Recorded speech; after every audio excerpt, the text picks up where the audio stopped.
말씀의 제목은 몸값을 치르신 예수님 이런 제목으로 정했습니다. 세계 2차 대전 때 미국의 많은 젊은이들이 희생이 되었습니다.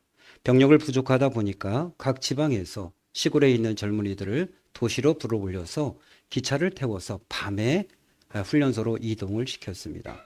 왜 밤에 이동을 시켰냐면 낮에 젊은 병사들이 기차역에서 수백 명씩 타고 이동하는 걸 보면 백성들의 마음이 좋지 않을 걸 알기에 밤에 모아서 밤 늦은 시간에 기차역에서 훈련소로 출발을 시켰습니다.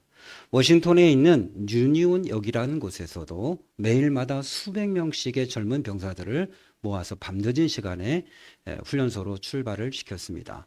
그런데 밤마다 나와서 다리를 절룩거리면서 코코아를 담아서 쟁반에 부지런히 나르시는 분이 계셨습니다. 그리고 간이로 만들어진 주방에서 역시 그분이 또 물을 끓여서 코코아를 타기도 하면서 부지런히 움직였습니다. 누구도 그분에 대해서 관심을 갖지 않고 그냥 몸이 불편하신 분인가 보다 이렇게 생각을 하는 정도였습니다.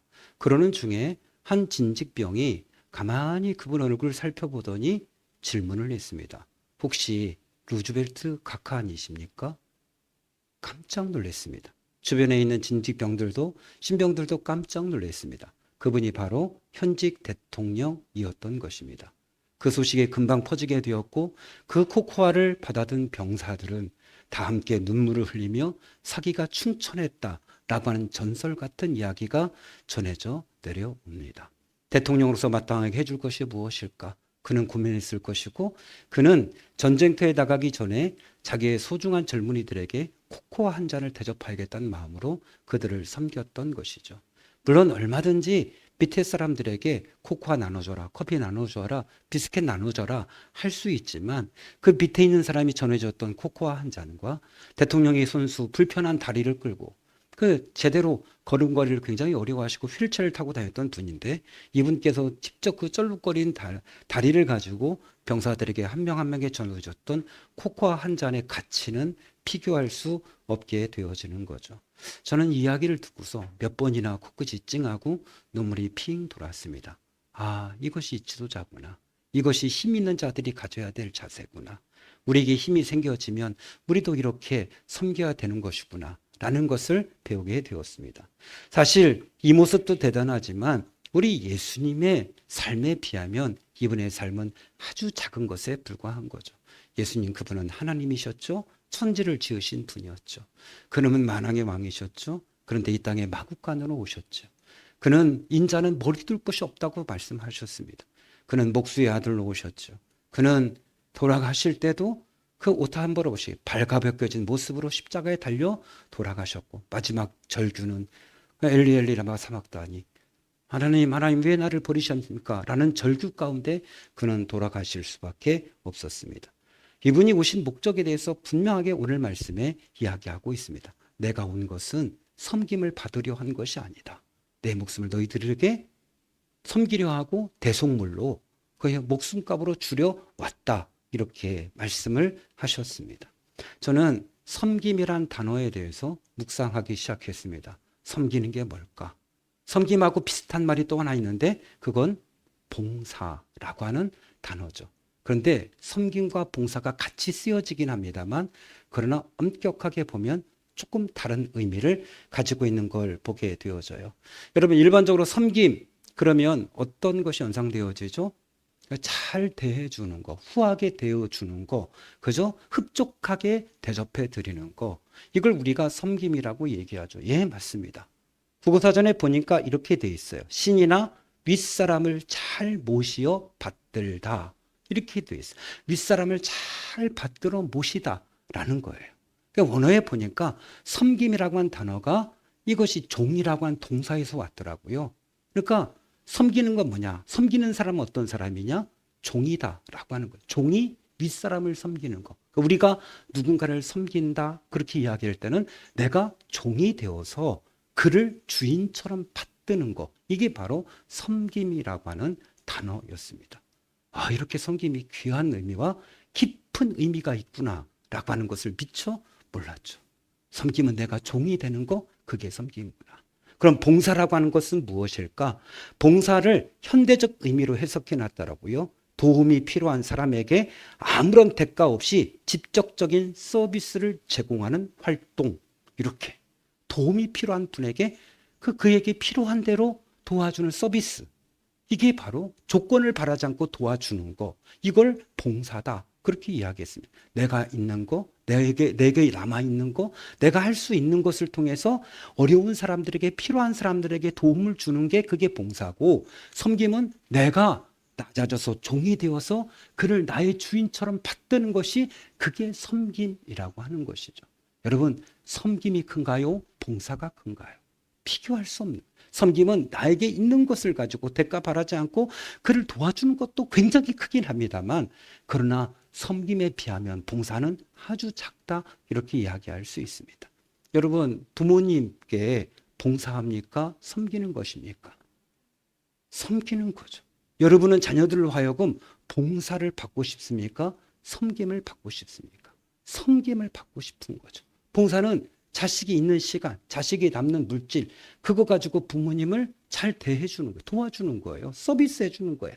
그러나 섬기는 마음을 다해서 내가 스스로 종이 되어서 그분을 높여주는, 모든 수단을 동원해서 그분을 높여주는 게 이게 섬김이다라고 하는 것이죠. 여러분, 이게 누군가를 통하여 내가 섬김을 받는다고 한다면 나이는 주인이 된 것이고 그게 왕대접을 받는 것이죠. 우리 예수님께서 오신 목적이 무엇이다? 나는 봉사하기 위해 오셨다, 그렇게 말씀하지 않으셨어요. 나는 섬기러 왔다, 너희들의 종이 되기 위해서 왔다, 이렇게 말씀을 하시는 거죠. 예수님께서 오신 목적을, 자신의 생명을 우리의 몸값으로 주시기 위해 오셨다, 그렇게 되어져 있습니다. 우리가 언제 변합니까? 우리가 언제 달라졌습니까? 우리가 언제 이렇게 구별된 생활을 하기 시작했습니까? 일주일에 한 번씩 정확하게 예배를 드리고 일을 멈추고 우리의 소득의 11조를 하나님 앞에 드리고 주정헌금 드리고 각각 현금 드리고 몸 드리고 여름 휴가를 우리가 쪼개서 또 하나님 앞에 드리고, 언제 이렇게 우리가 하기 시작했습니까? 그 사랑을 경험하고 이렇게 된 것 아니겠습니까? 왜 그분이 나를 그렇게 사랑하시고 나를, 아무것도 아닌 나를 이렇게 섬겨주셨는데, 나 같은 존재가 이런 하나님, 우리 하나님으로부터, 예수님으로부터 섬김을 받았는데 나는 그분 앞에 할 수 있는 게 아무것도 없구나 해서 우리도 섬김의 흉내를 내기 시작하는 것 아닙니까? 이게 바로 그분이 사랑의 우리를 변화시킨 것이다, 이렇게 이야기할 수 있습니다. 우리는 신문 기사를 가끔 보면서 정말 우리 예수님의 섬김의 모습이 그 기사 속에 가끔가끔 실려 있는 것들을 보게 되어져요. 우리의 상식으로 보면, 또 정상적인 이성을 가지고 있는 사람이 보면 바보 아니야? 왜 그렇게까지 해? 어떻게 하려고 그걸 그렇게 이렇게 하는 기사들을 가끔 보게 되어지죠. 여러분, 의사들 많이 있죠? 의로운 죽음을 맞이하신 분들, 자기 생명 돌아보지 아니하고 위험에 처해 있는 사람들 구하다가 지하철역에서 돌아가시거나 물에 빠져 돌아가시는 분들 계셔요. 다른 사람 구하고 난 다음에 자기는 힘이 빠져서 나오지 못한 분들도 계셔요. 또 자기의 장기를 전혀 상관이 없는 분에게 나누어 준 분들도 많이 있다는 사실이죠. 제가 신문 기사를 검색하다 보니까 이런 기사가 있습니다. 아내 친구의 어머니를 위해 사랑의 간이식, 훈훈한 감동. 강남 성모병원 간이식 팀장 김동구 교수, 집도로 성공리에 수술 마쳐. 이렇게 기사가, 강남 성모병원 김동구 교수와 간이식 수술을 받고 회복 중인 김대중 씨가 담소를 나누고 있다. 정부 부처에 근무하는 한 공무원이 자신의 간을 기증, 이웃사랑을 실천하여 주위에 잔잔한 감동을 주고 있다. 기사가 무슨 잔잔한 감동이야. 큰 감동을 주고 있는 거지. 제가 바꾸려다 안 바꿨어요. 화제의 주인공은 행정자치부 기획예산 담당관실에서 근무하고 있는 김대중 씨, 29세이며 김 씨는 조이화 씨와 결혼하여 일남 이녀를 둔 가장이기도 한다. 이혜숙 씨, 간이식을 받는 분이에요. 이혜숙 씨는 10년 전 B형 간염에 의한 간경화 진단을 받았다. 지난 3월 간암 진단을 받고 치료 중 최근에 급성 간부전증에 빠져 사경을 헤매고 있다는 소식을 자신의 부인으로부터 전해 들었다. 그러니까 자신의 부인 이혜숙 씨, 그러니까 김대중 씨의 부인으로부터 그 얘기를 들은 거예요. 더욱이 환자는 김 씨의 부인과 중학교 친구인 어머니였다. 상당히 먼 거리 아닌가요?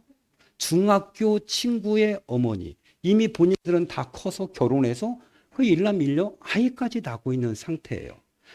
네, 부인 친구 어머니의 생명을 살리기 위해 절대적인 간이식이 필요했지만 가족들 모두 B형 간염 보균자로 기증이 불가능한 상태였다.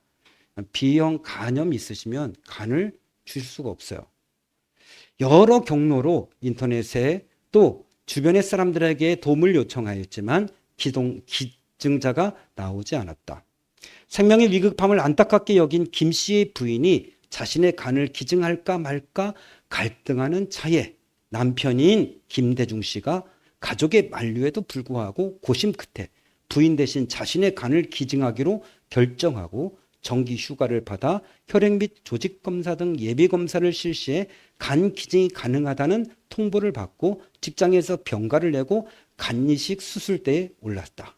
이어 강남 성모병원 장기이식센터 간이식팀장 김동구 교수가 집도하는 타인 간의 순수 기증에 의한 생체 간이식 수술이 지난 7월 29일 성공리에 시행되었다. 현재 김 씨는 빠른 호전을 보여 일반 병실로 옮겨진 상태이며 또한 이 씨는 중환자실에 간 이식에 따른 간염 여부 등 여러 상태를 집중 관리를 받고 있다. 주치 김동구 교수는 현재 기증자인 김 씨와 수혜자 이 씨의 건강 상태는 양호하다며 1, 2주간의 회복 기간을 거쳐 건강한 모습으로 일상생활을 영위할 수 있을 것이라고 말하였다. 이런 기사 내용이었어요. 저는 곰곰이 생각하면서 와, 간이다 라는 생각이 들려오면서도 바본가? 이런 생각이 들었어요. 29세잖아요. 본인에게도 그 지금 아내가 있고 본인은 아직 29살밖에 안 젊은 사람이고 그 다음에 일남일녀에 아주 젊은 날에 자녀들이 있잖아요. 혹시라도 잘못되어지면 간에라도 무리가 되어지면 어떻게 담당하려고 이런 일을 벌였을까 그런 생각을 하죠. 그의 마음에 그 큰 사랑 이타적인 그 마음이 결국은 부인의 중학교 친구의 어머니를 위해서 생명을 구하는 이 일을 하게 되어진 것이죠. 여러분 얼마나 큰 사랑입니까? 세상이 퍽퍽해지고 세상이 병들다 보니까 이렇게 감동적이고 정상적인 일조차도 비상적인 것처럼 느껴지게 되어지고 바보스러운 일처럼 느껴지게 되어졌어요. 결국은 세상이 타락해서 그렇죠. 이러한 훈훈한 이야기들이 많이 들려지지 않는 사회가 된 것이 너무 슬픈 일 아닌가 그리 싶습니다. 여러분 놀라운 간증 예화가 있지 않습니까? 큰 교회 목사님께서 이 간암이 걸리셔서 간을 이식받아야 되는 거예요. 가족들은 맞지 않고 성도들 가운데 누군가가 간이식을 해줘야 되는 거야. 누가 간이식을 해줄 거냐? 성도들이 모여서 처리하고 눈물로 수백 명씩 막 부르짖고 그랬다는 거 아니에요. 누군가가 간이식을 해요. 그럼 누가 할 거냐? 뒤에 누가 할지 자 손 들어보자. 아무도 손을 들지 않았다는 거 아니에요? 그러면 우리가 하나님의 뜻을 구하자. 깃털 하나 날린 다음에 그 깃털이 조용히 사뿐히 하나님께서 앉히는 사람에게 그 사람이 하나님이 선택한 사람을 알자. 그래서 이 닥터를 불었다는 거예요. 그 닥터리 날아가는데 성들이 다 함께 해가지고 닥터리 30분 동안 내려오지 않고 위에서 날아오려면 이렇게 위로 바람을 계속 날려서 결국 누구도 그 큰 교회 목사님에게 간이식을 해주지 않았다. 이 유명한 이런 예화가 있단 말이죠. 여러분 어떨 것 같습니까? 그럼 저에게 간이식을 해줄 수 있을까요? 네? 목사님 저 가족이 있어요. 아시잖아요. 이렇게 하지 않을까요? 근데 여기는 중학교 친구의 어머니, 그것도 그 아내의 중학교 친구의 어머니를 위해서 헌신의 모습을 보이고 전혀 상관없는 분도 있어요. 제가 예전에 읽은 기사는 교회 사모님이신데 하나님의 사랑이 너무나 크다. 내가 콩팥을 2개나 가지고 있을 이러한 자격이 없는 자다. 그리 싶어가지고 자기의 콩팥을 기증한다 해서 전혀 모르는 한 번도 만나지 못한 분에게 자기의 콩팥을 하나 이식해준 사모님의 이야기도 제가 읽어봤어요. 어떻게 가능할까요? 여러분 하나님의 콩팥을 2개 준 이유가 있죠. 하나 띄어서 주라고 준 게 아니죠. 2개가 있어야 이게 몸이 정상적으로 되기 때문에 하나 가지고는 부족한 거죠. 나중에 힘을 잃으면 몸이 점점 붓고 어려움을 겪기 때문에 하나님께서 안전하게 2개를 만드신 건데 그 하나를 띄어서 다른 사람에게 전혀 모르는 사람에게 네, 주었단 말이죠. 어떻게 이게 가능할까요? 하나님의 사랑을 받고 보니까 그 사랑이 너무 크니까 그 사랑을 보답하기 위해서 이러한 섬김의 모습을 보여주게 되어지는 거죠. 이것이 바로 예수님의 사랑을 경험한 사람들에게 나타나는 현상이다. 그렇게 이야기할 수 있습니다. 이런 예수님의 제자들은 예수님을 따라다녔지만 그의 목적은 분명하죠. 출세하고 싶었죠. 잘 되고 싶었죠. 그저 권력의 핵심에 서고 싶었던 마음이 그들에게 간절했죠. 예수님을 한 3년 정도 따라다니다 보니까 이제 끝이 보이는 거죠. 예루살렘에 올라가면 정권을 잡겠구나 해서 어머니가 와가지고 이야기하는 거죠. 제 두 아들을 예수님 정권 잡으면 양쪽에 좀 앉혀주십시오. 그렇게 요청하고 그 소식을 제자들은 막 흥분해서 어떻게 이럴 수 있느냐라고 흥분했던 거예요. 왜 흥분했을까요? 내 자리잖아요. 그 자리가. 그렇잖아요. 내가 올라가야 될 자리잖아요. 아니 그런 권력에 대한 욕심이 없다고 한다면 그래 네가 올라가. 나는 괜찮아. 나는 원래 권력욕 때문에 예수님 따른 게 아니야. 이렇게 얘기할 수 있죠? 왜요? 그렇게 얘기할 수 있는데 그렇게 이야기를 못하는 거예요. 나 욕심 없는데요. 그요? 아니 짜장면에 만두 나왔어. 난 만두 먹기 싫어. 네가 먹어. 이렇게 얘기할 수 있는 거잖아요. 들 역시도 그런 마음을 품고 있었던 거죠. 내가 높아져야겠다 생각을 했던 것이죠. 예수님이 그 섬김의 모습을 보면서도 그들은 달라지지 않았던 거죠. 나중에 예수님의 죽음을 경험하고 이것이 예수님이 자신의 생명을 주고 나의 생명값으로 산 것이나 깨닫고 나서 그들이 그때서야 제대로 변화가 되어졌던 것이죠. 여러분 노벨 물리학상을 받은 유명한 학자가 계셨습니다. 그 기자가 이분을 인터뷰하려고 수소문을 했는데 연구실에 계시지 않고 수소문함과 교회에 가 있다는 이야기를 듣고 교회로 찾아왔어요. 막 찾는데 한 분이 머리가 허연 분이 교회 청소를 하고 있는 거예요. 그래서 이분에게 물려왔어요. 여기 선생님 혹시 계시냐고 그랬더니 내가 기라고. 기자가 깜짝 놀란 거예요. 아니 선생님께서 왜 교회 청소를 하고 계십니까? 물었을 때에 그 노벨상을 받은 이 학자분께서 내 속에 계신 주님께서 시키십니다. 이렇게 말했다는 거예요. 참 이러면 쉽지 않습니다. 이런 고백을 하기가. 그러니까 그 이분이 기자가 한 번 더 물었대요.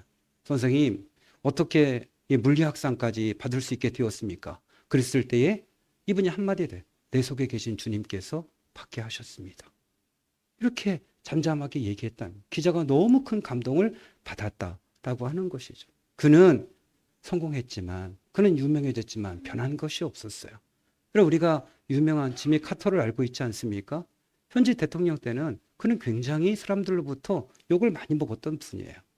그분이 은퇴하고 난 다음에 사랑의 집 짓기 운동을 하면서 우리나라까지 와서도 집 없는 분들에게 집을 져주시고 유명한 건 뭐죠? 그는 한결같이 대통령이 돼도 자기의 고향교회에 가서 늘 주일학교를 가르치고 예배했다는 거예요. 저 여기서 주일학교 해가지고 어린이인 줄 알았더니 어린이가 아니에요. 그 미국 같은 교회, 우리나라 몇몇 교회가 있습니다만 예배 드리기 전에 이제 어른들을 모여서 먼저 성경 공부나 나눔을 1시간 정도 하고 난 다음에 예배를 드리는 시스템이에요. 제가 저쪽 전라도 섬에도 갔는데 섬 그 바닷가에도 갔는데 그 교회도 그래 하더라고요. 장로님 한 분이 미리 차 운행해서 노인분들 모셔서 한 40분 정도 성경 공부 같이 하시고 그리고 예배를. 그러니까 그 주일학교는 어린이가 아니고 이렇게 성경 공부 반을 늘 이렇게 하시고 그리고 예배를 드려요. 편함없는 모습을 보였던 거죠. 그게 섬김의 모습이다 이야기할 수 있죠. 우리 예수님께서 우리에게 섬기라고 말씀하셨습니다. 요한복음 13장 13절 14절 너희가 나를 선생이라 또는 주라 하니 너희 말이 옳도다. 내가 그러하다. 내가 주와 선생이 되어 너희 발을 씻겼으니 너희도 이와 같이 하는 것이 옳다. 그렇게 말씀하셨어요. 우리는 발 씻겨주고 이런 것들의 문화가 아니지만 그날은 이게 다른 집에 방문하면 샌들 신고 왔기 때문에 늘 흙먼지 있기 때문에 종들이 먼저 뭐 하는 거죠? 입구에서 발 씻겨드리고 그 머리 위에다가 향유를 몇 방울 똑똑 떨어뜨리는 거. 그게 그 문화인 거예요. 그 종들이 씻겨야 되는데 그걸 누가 씻기고 있는 거죠? 선생이신 주인이신 예수님이 씻겼던 것처럼 너희들도 그런 종의 모습을 가져야 된다. 이렇게 말씀을 하고 계셨던 거죠. 빌립보서 2장 5절부터 8절에서도 우리 하나님께서 바울에게 말씀하신 내용이 그거예요. 너희 마음에 이 마음을 품어라. 곧 그리스도 예수의 마음이니 그는 하나님의 본체시나 어떻게 하시고 자기를 비워 종의 형체 이 땅에 오셔서 뭐 하셨다고요? 그요? 자기를 낮추시고 죽기까지 복종하셨대요. 그분이 종이 되셔서 우리를 섬겨주셨대요. 갈라디아서 5장 13절에도 형제들아 너희가 자유를 위하여 부르심을 입었으니 그러나 그 자유로 육체의 기회를 삼지 말고 오직 서로 사랑해서 종노릇하라 이렇게 얘기했어요. 너희들 종노릇해. 뭐 하라고? 섬기라고. 이렇게 말씀을 하셨어요. 그러나 여러분 성경의 유래를 쭉 봐도 성경 이야기를 봐도 항상 교회는 분쟁이 끊이지 않아요. 누가 크냐? 이 싸움이죠. 그래서 이 베드로가 4장 9절 10절에 서로 대접하기를 원망 없이 하고 각각 은사 받은 대로 하나님의 여러 은혜를 받은 선한 청지기 같이 서로 봉사하라 이렇게 얘기했어요. 다툼 없이 제발 좀 서로 잘났다고 싸우지 마. 서로 일 안 하겠다고 좀 제발 서로 다투지 마. 이런 얘기 한 거예요. 초대교회 때도. 아니 그 은혜 받은 자들도 서로가 막 이렇게 그죠? 기재기하고 그랬던 거예요. 왜 내가 더 해야 돼? 왜 네가 더 해야 돼? 뭐 이렇게 한 거죠. 네가 더 해야지. 뭐 이렇게 그지? 지난번에 내가 설거지했는데 이번 네 차례잖아. 뭐 이렇게 하고 막 너는 왜 청소 안 해? 뭐 이렇게 뭐 하는 거죠. 그렇지 않아요? 서로가 이게 종이 되어서 섬기고 해야 되는데 그렇지 않은 거예요. 계속 기재기하고 있는 거고 누가 더 봉사했느냐 이거 가지고 싸움을 늘 하고 있다라고 하는 거죠. 여러분 그렇다고 한다면 우리에게 섬기라고 하셨는데 어떻게 섬겨야 될 거냐. 제가 여러 자료를 찾아보니까 너무 추상적이에요. 그런데 한 분 설교를 보니까 강성찬 목사님이라는 분의 메시지를 보니까 이분이 설명해 놨어요. 섬김이라고 하는 것은 그건 사람의 마음의 평정심을 유지하는 것이다. 이게 뭔가 봤더니 이건 자신의 지위나 물질에 따라서 흔들려서는 안 된다. 변함없는 자세를 가지고 한결같은 섬김이 이루어져야 된다. 이 얘기예요. 그러니까 네가 상황이 바뀌었다고 더 좋아졌다고 물질을 얻었다고 지위가 좀 낮았다고 건방 떨지 말라는 거예요. 진정한 섬김은 늘 그 자리에서 나의 상황에 상관없이 꾸준하게 섬기는 사람이 그게 섬기는 거래요.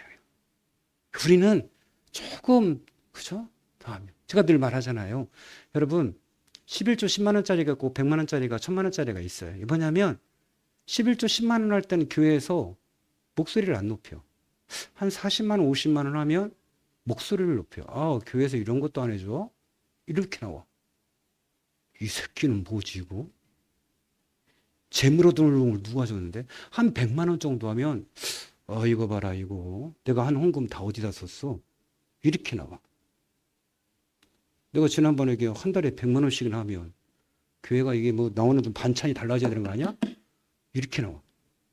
이건 그 100만 원짜리가 안 되는 거예요. 그죠? 여러분 얼마짜리 11조 하는 분까지 보셨습니까? 저 2억까지 하는 분 봤어요.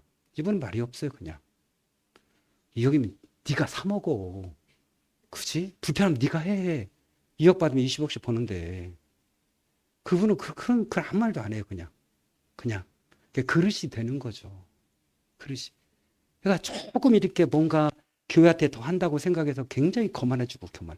내가 얼마 하는데 이런 생각. 내가 어떤 사람인데 뭐 이렇게 그죠? 이런 생각을 한단 말이죠. 근데 진정한 섬기는 뭐다? 지위와 상관없이 물질과 상관없이 그냥 한결같은 사람 꾸준하게 청소하던 사람들 노벨상을 받아도 여전히 교회에서 청소하고 있는 거고 대통령이 돼도 여전히 교회에서 사람들을 가르치고 있는 거고 변함없는 거예요. 늘 한결같이 그 모습으로 사람들이 모르는 거예요. 저분이 누구지? 저분은 아무개요. 저분이 왜? 이렇게 돼요. 왜? 뭘 왜야? 하나님의 사랑을 깨달았으니까 당연히 하는 거지. 그렇지 않아요? 교만은 패망의 선봉이고 넘어짐의 앞잡이에요. 그럼 주님 앞에 너를 낮추라. 그럼 주께서 너를 높이신다고 말씀하셨어요. 교만하면 주님이 꺾으시고 누르시는 거 망치면 안 돼요. 모난 돌이 정 맞는다고.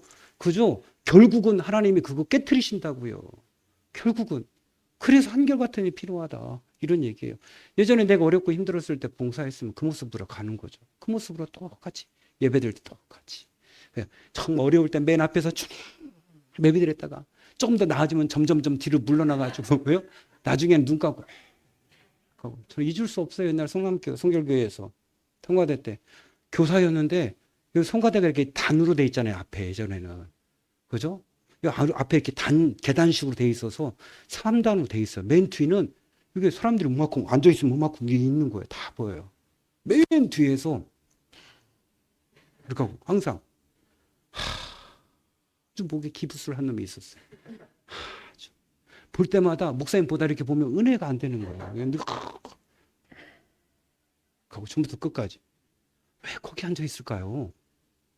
지금 같았으면, 그죠? 여러분 중에 누군가가 얘기했겠죠. 저는 못하고. 얘기. 그러니까 저는 그때는 풋내기 전도사라 그런 말도 못하고, 저분은 왜 저러시지? 이런 생각을. 그분 전사님이 교회에, 그분 부인이 교회 전도사님이었어요. 여자 전도사님 오셨는데 같이 따라서 온 거예요. 근데 전도를 왔기 때문에 같이 왔는데 목사님 마음에 안 든 거예요. 그러니까 그 짓 하고 있는 거예요. 성가대에 앉아서. 여러분, 진정한 섬김이 뭔지, 하나님의 복이 뭔지를 모르는 것이죠. 진정한 섬김이라고 하는 것은 남의 말을 진지하게 들을 수 있어야 된대요. 보통 말을 많이 하는 사람은 누굴까요? 윗사람이죠. 지시하는 사람은 누구죠? 윗사람이죠. 그러나 섬기는 사람은 다른 사람의 말을 귀담아 듣는 사람이다. 그렇게 이야기를 하더라고요. 잘 들어주는 거래요. 오늘따라 더 이 녀석이 한쪽으로 소리만 이쪽 조금만 올려주세요. 광배권 찰리. 예, 더 진지하게 다른 사람의 말을 기울여 주는 사람, 그가 무슨 말인지 의도를 들어주고 들어주는 것만으로 그에게 위로가 되어준대요.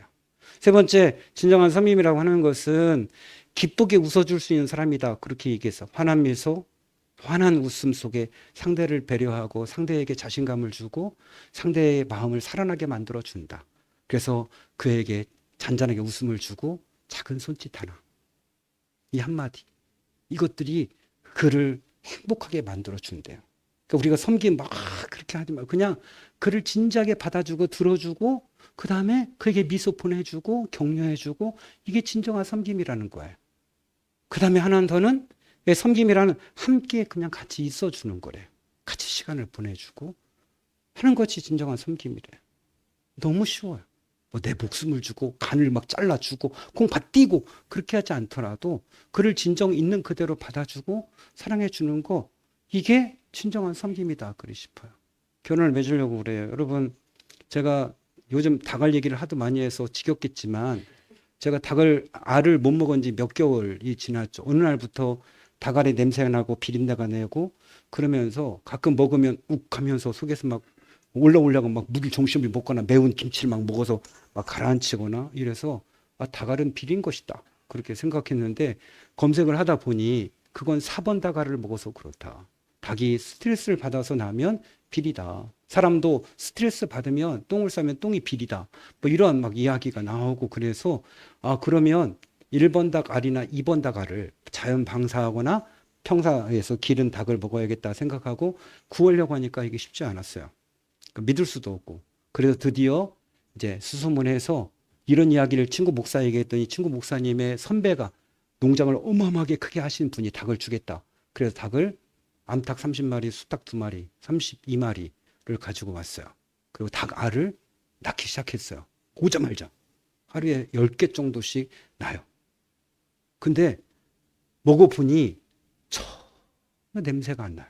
오늘 아침에도 같이 우리 가족이 먹으면서 냄새가 안 난다. 왜 냄새가 안 날까? 제가 그 학점하고 닭알이 냄새가 안 난다. 신기하게 냄새가 안 나요. 근데 문제는 뭐냐면 제가 닭을 사랑하기 시작했어요. 새벽에도 가서 닭을 불 켜놓고 지켜보고 물 주고 먹이 주고 얘들아 아빠 왔다. 한 번도 저는 동물에게 그런 적이 없어요. 똑똑 들어갈 때 노크를 해야 돼요. 닭이 놀래기 때문에 똑똑 아빠 왔다 하고 이제 들어가서 조심스럽게 이렇게 조심조심 다니고 그죠? 닭들이 사람 손을 타서 막 도망가고 그러지 않아요. 심란하지도 않아. 팔로 이렇게 치우고 그죠? 먹이 먹는 거 이렇게 지고 맛있게 먹어라 이렇게 얘기하고 한참 지켜보고 사모님이 여보 빨리 가요 소리 지르면 이제 하고 이제 새벽에 가고 점심에 가고 오후에 가고 저녁 9시에 가서 물이 얼으니까 또 끓은 물 새벽에도 물 끓여서 갖다가 부어주고 그죠? 낮에도 끓여서 또 갖다 부어주고 얼으니까 저녁에 밤 9시에도 또 물 어제는 10시에 가가지고 물 끓여서 갖다 부어주고 먹이 주고 이렇게 하면서 그들을 섬기고 있어요. 이런 생각했죠. 오늘 기도하는데 하나님 그런 거예요. 너는 너의 성도들 닭만큼 섬기니? 아무 말이 없는 거예요. 새벽에도 찾아가고 낮에도 오후에도 찾아가고 저녁에도 찾아가고 하면서 그거 알라준다고 너는 그렇게 그냥 저는 알을 포장하는 것도 배웠어요. 이제 드디어 인터넷으로 지푸라기로 예쁘게 포장해서 성도들에게 나눠주고 전도할 사람들 붕어빵 섬김하면서도 그분들에게 상품으로 주고 이렇게 그걸 잘 전도용으로 쓰려고 섬기고 있는데 그 닭을 잘 섬기고 있어. 아, 사랑하면 이렇게 섬기는 거구나. 닭을 통해서. 제가 한두 달 지난 다음에 여러분 잡아드시라고 줄지 몰라요. 사랑하면 섬길 수 있어요. 밤이든지 새벽이든지 내가 그를 위해서 격려해주고 따뜻하게 대해주고 함께할 수 있고 언제든지 그에게 응원을 보낼 수 있어요. 여러분 성도들 가정 왼수를 지내지 마시고 또 사랑하고 섬기고 따뜻하게 대해주시기를 축원합니다. 오늘 같이 우리 찬양하고 싶은 찬양